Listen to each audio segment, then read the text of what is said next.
ஐயனார் துணை today episode. வீடியோக்குள்ளே போகிறதுக்கு முன்னாடி நம்ம சேனலை சப்ஸ்கிரைப் பண்ணாதுங்க, சப்ஸ்கிரைப் பண்ணிங்க. பக்கத்தில் இருக்கிற பில் பட்டனை கிளிக் பண்ணிங்க. அப்போ தான் நான் போடுற வீடியோ உங்களுக்கு உடனே வரும். வாங்க வீடியோக்குள்ளே போகலாம். இங்கே ட்ரெயினில் வந்து பீகார் போகிறதுக்காக ட்ரெயினில் வந்துட்டுருக்காங்க ஐயனார் குடும்பம்.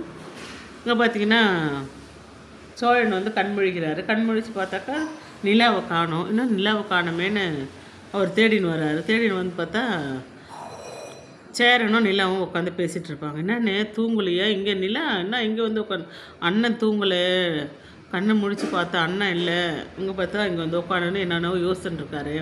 சரி அதான் கொஞ்ச நேரம் அப்படியே பேசலாம் அப்படின்ட்டு, என்னண்ணே தூங்குனேன் வா அப்படின்னு சொல்லிட்டு தூங்க வச்சுட்டு அவர் ஒரு ஆறிராருன்னு ஒரு பாட்டு பாடுறாரு. உடனே பள்ளம் விழுந்து என்னன்னா இந்நேரத்துக்கு என்னென்னா ஊன்ற கம்மன் படுறா அப்படின்ட்டு திரும்பி பாடுவார். நிலா வந்து பார்த்து சிரிச்சுன்னு இருப்பாங்க. நான் என்ன குழந்தையாடா என்னை வந்து தாலாட்டு பாடுறேன்னா கம்மன் தூங்குனா அப்படின்ட்டு அவரை பாட்டு பாடி பார்த்தியா அண்ணன் தூங்கிடுச்சு. சரி அதுக்கப்புறம் பார்த்திங்கன்னா காரில் வராங்க.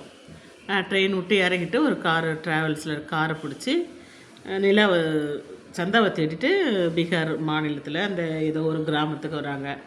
வந்து பார்த்திங்கன்னா அந்த இடத்துல இறங்கி போய் பார்ப்பாங்க, சந்தா வீடு பூட்டிகிட்ருக்கோம். பூட்டிகிட்ருக்கு அப்படின்னு சொல்லிட்டு சென்ட்டு அப்படியே நின்றுனே இருப்பாங்க. அங்கே ஒரு 2-3 பேர் லேடிஸ் வருவாங்க. அவங்கக்கிட்ட வந்து கேட்பாங்க, இங்கே சந்தானா சந்தாவுக்கு கல்யாணம், அதனால் அவங்க அங்கே போயிருக்காங்க அப்படின்னா எந்த இடத்துலனா அது தெரிஞ்சு போகிற அந்த கோவிலில் தான் கல்யாணம். அப்படி நேராக போனீங்கன்னா அங்கே ஒரு திரும்ப அந்த பக்கமாக தான் கல்யாணம் அப்படின்னா சரி ஓடி போய் எல்லோரும் வா டைம் ஆகிடுச்சு அப்படின்ட்டு காரில் ஏறுறாங்க. காரில் ஏறி போனால் கார் ஸ்டார்ட் ஆகாது. சரி அந்த டிரைவர் இறங்கி ரிப்பேர் பண்ணிப்பார். இதை பார்ப்பார். சேரன்னு ரொம்ப டென்ஷனாக இருப்பார். அந்த டிரைவர்கிட்ட என்னாச்சுன்னு அவருக்கும் தமிழில் கேட்க முடியாது. இவருக்கு ஒன்றும் புரியல. அப்படி போகிறாரு இப்படி வர்றாரு. சேரனுக்கு டென்ஷன் ஆகுது. இங்கே பார்த்தீங்கன்னா கல்யாண மண்டபத்துக்கு காமிக்கிறாங்க. கல்யாணம் அந்த கோயிலில் வந்து சந்தாவை இட்டுட்டு வராங்க. இட்டுட்டு வந்து மேடையில் அந்த மனையில் உட்கார வைக்கிறாங்க. அதுக்கப்புறம் பார்த்தா இந்த சைடு மாப்பிள்ளை அவரும் கூட்டிகிட்டு வரத்துக்கு அவங்க போகிறாரு. சந்தா மட்டும்தான் காமிக்கிறாங்க. இங்கே அவருக்கு பொறுக்க முடியல சேரனுக்கு. உடனே என்ன பண்ணுறாரு பார்த்தாரு. சரின்ட்டு அங்கேருந்து என்ன பண்ணுறாரு, காரை விட்டுட்டு குடுன்னு ஓடி வர்றாரு. அவர் சடனாக ஓடி வர்றதை பார்த்துட்டு எல்லாருமே நிலா, சோழன், பல்லம், பாண்டி எல்லாருமே அவர் பின்னாடியே ஓடி வராங்க. இங்கே மண்டபத்தை காமிக்கிறாங்க. திரும்பி அந்த கோயிலை காமிக்கிறாங்க. கல்யாணம் நடக்குது இல்லையா, அந்த கோயிலை காமிக்கிறாங்க. அந்த கோயிலில் பார்த்திங்கன்னா மாப்பிள்ளை வந்து வராரு. வந்தோடனே அவங்களுடைய அம்மா வந்து பொட்டு வச்சு ஒரு சந்தோஷமாக அவரை கூட்டின்னு வராங்க. கூட்டிகிட்டு வந்து அவரும் வந்து மணமேடையில் வந்து உட்கார்றாரு. உட்காந்துட்டு அந்த மந்திரம்லாம் சொல்லிவிட்டு அதுக்கப்புறமா அந்த ஐயருன்னு இருப்பாங்க இல்லையா, அவங்களுடைய பீகாரில் அந்த ஐயர் வந்து மந்திரம்லாம் சொல்லிவிட்டு அந்த தாலி கட்டுற ஒரு இது மாதிரி இருக்குது, மாலை மாதிரி கயிறு மாதிரி அந்த மணி மாதிரி இருக்குது அந்த அவங்களுடைய மரப்படி கட்டுற அந்த தாலி அதை எடுத்து கொடுக்குறாரு. அதை எடுத்து சந்தா கழுத்தில் போட போகிறாரு. சேரன் ஓடி வந்து சந்தா அப்படின்னோடனே சந்தா வந்து அவங்க அதை நீக்கிட்டு எழுந்து ஓடி வந்து சேரனை கட்டி பிடிச்சிக்குவாங்க. கட்டி பிடிச்சிக்கிட்டோன்னே சரியாக கேட்பார் சேரன், உங்களுக்கு வந்து மனசாட்சியே இல்லையா? நானும் சந்தாவும் உயிருக்கு உயிராக விரும்புகிறோம்.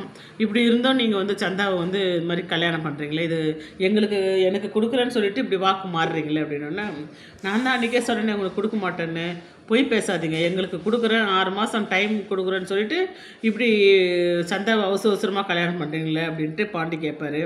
இப்படியே மாற்றி ஒருத்தராக சண்டை போட்டு அப்படியே பேசுவாங்க.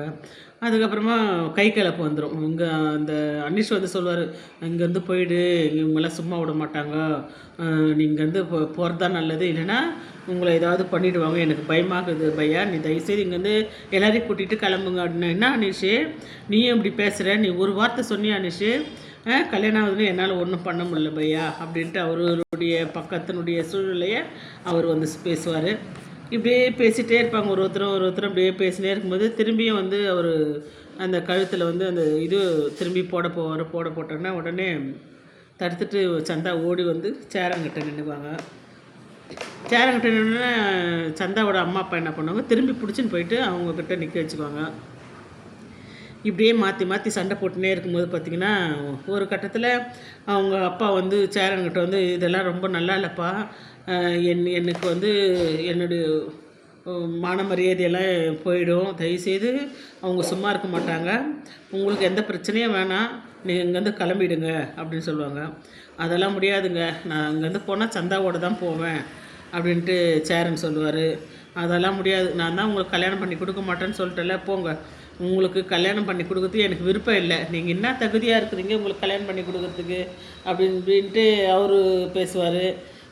உடனே அனிஷும் பேசுவார், தயவுசெய்து கிளம்புங்கன்னு சொல்லினே இருக்கும்போதே கை கலப்பாயிடும். இவங்க அவங்கள போட்டு அடிக்க, இவங்கள போட்டு அடிக்க பயந்துட்டு இது பண்ணுவாங்க. அந்த நேரத்தில் பார்த்திங்கன்னா மாற்றி மாற்றி ஒருத்தரும் இப்படியே பேசின்னு இருப்பாங்க. அதுக்கப்புறமா மாப்பிள்ளை வந்து கேட்பார் சேரங்கிட்ட, என்ன நினச்சினுக்கிற அப்படின்ட்டு அவர் ஹிந்தியில் அவர் பேசுவார். இவங்க எல்லாமே முழிப்பாங்க. சந்தா நானும் உயிருக்கு உயிராக காலிங்க எனக்கு கல்யாணம் பண்ணி கொடுத்துட்டு இப்போ உங்களுக்கு வந்து இந்த அவசரமாக கல்யாணம் பண்ணுறாங்க, இதெல்லாம் கொஞ்சம் நல்லா இல்லை அப்படி இப்படின்ட்டு அவர் வந்து அந்த மாப்பிள்ளை கிட்ட சந்தாவை கல்யாணம் பண்ணி கொடுக்குறாரு. அந்த மாப்பிள்ளைகிட்ட பேசுவார். அதெல்லாம் முடியாதுன்னு திரும்பி சண்டை போடுவாங்க.